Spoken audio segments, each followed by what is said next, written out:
Assalamualaikum warahmatullahi wabarakatuh. Perkenalkan, nama saya Yeni dari kelas 2A Prodi D3 Kebidanan, Poltekkes Kemenkes Kendari. Pada hari ini saya akan menampilkan video tentang materi alat kontrasepsi bawah kulit. Silakan nonton video saya ya. Oh, she's sweet but a psycho, a little bit psycho. Baik, kali ini saya akan membawakan sedikit materi atau pengetahuan tentang alat kontrasepsi bagian bawah kulit atau AKBK. Yang pertama, pengertian AKBK. AKBK atau alat kontrasepsi bawah kulit adalah suatu alat yang disusupkan di bawah kulit lengan atas sebelah dalam yang dapat mencegah kehamilan. Menurut WHO, Expectomite keluarga atau KB adalah tindakan yang membantu individu atau pasangan suami istri. Jenis-jenis AKBK yaitu yang pertama Norplan, yang kedua Implanon, yang ketiga Jadina dan Indoplan. Kemudian macam-macam kontrasepsi. Kontrasepsi terbagi menjadi dua macam, yaitu kontrasepsi alami dan kontrasepsi intervensi. Kontrasepsi alami adalah kontrasepsi yang menggunakan unsur alami atau kontrasepsi sederhana yang ada dalam tubuh dengan cara manipulasi masing-masing unsur secara alami pula untuk mencegah terjadinya konsepsi. Sedangkan yang dimaksud dengan kontrasepsi intervensi adalah kontrasepsi yang menggunakan unsur buatan manusia, baik obat maupun alat-alat, tujuannya untuk mencegah terjadinya konsepsi. Mekanisme kerja AKBK yaitu yang pertama, mengentalkan lendir cervix uterus sehingga menyulitkan penetrasi sperma. Yang kedua, menimbulkan perubahan-perubahan pada endometrium sehingga tidak cocok untuk implantasi zigot. Yang ketiga, pada sebagian kasus dapat pula menghalangi terjadinya ovulasi. Yang keempat, endometrium tidak dapat menerima hasil konsepsi.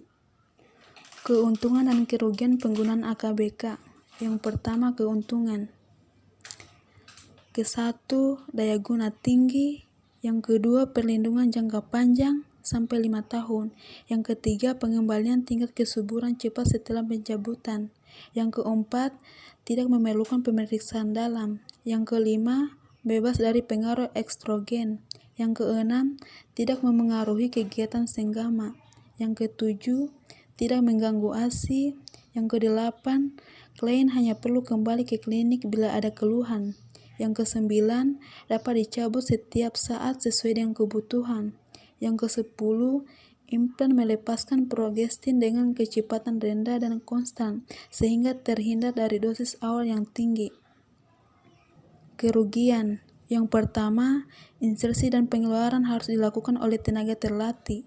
Yang kedua, petugas medis memerlukan latihan dan praktik untuk insersi dan pengangkatan implan. Yang ketiga, lebih mahal. Yang keempat, sering timbul perubahan pola haid. Yang kelima, akseptor tidak dapat menghentikan implan sekehendaknya sendiri. Yang keenam, beberapa orang wanita mungkin segan untuk menggunakannya karena kurang mengenalnya. Yang ketujuh, implan kadang dapat terlihat dengan orang lain. Efek samping dan komplikasi penggunaan AKBK. Yang pertama, efek samping yang sering dijumpai adalah perubahan atau gangguan dalam pola siklus haid. Bisa berupa perdarahan mulai dari bercak-bercak, haid yang memanjang sering maupun tidak datangnya haid. Yang kedua, WHO, Population Council Family Health Internasional telah melakukan studi pengawasan paksa pemasaran selama 5 tahun terhadap Norplan, AKDR, dan sterilisasi wanita. Studi ini dilaporkan dalam serangkaian makalah yang dapat terbit pada akhir tahun 2000. Yang ketiga, efek samping lain tapi jarang terjadi adalah sakit kepala, mual, mulut kering, jerawat, payudara tegang, perubahan selera makan, dan perubahan berat badan. Kemudian, faktor-faktor yang mempengaruhi penggunaan alat kontrasepsi bawah kulit. Yang pertama, umur. Umur adalah indeks yang menempatkan individu-individu dalam urutan perkembangan. Mengingat bahwa faktor untuk memegang peranan penting terhadap kesehatan dan kesejahteraan ibu hamil, ibu bersalin, ibu nifas juga pada bayi. Yang kedua, paritas. Paritas adalah keadaan wanita yang berkaitan dengan jumlah anak yang dilahirkan.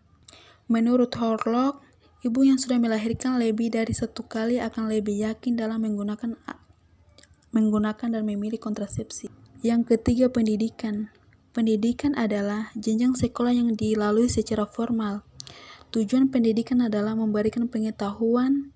Salah satu faktor yang mempengaruhi persepsi seseorang untuk lebih mudah menerima ide-ide baru adalah dengan pendidikan. Yang keempat, pekerjaan.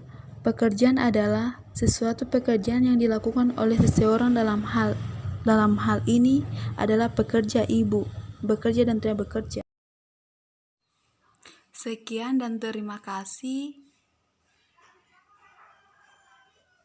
Mungkin itu saja materi yang dapat saya sampaikan. Lebih dan kurangnya mohon dimaafkan. Wassalamualaikum warahmatullahi wabarakatuh.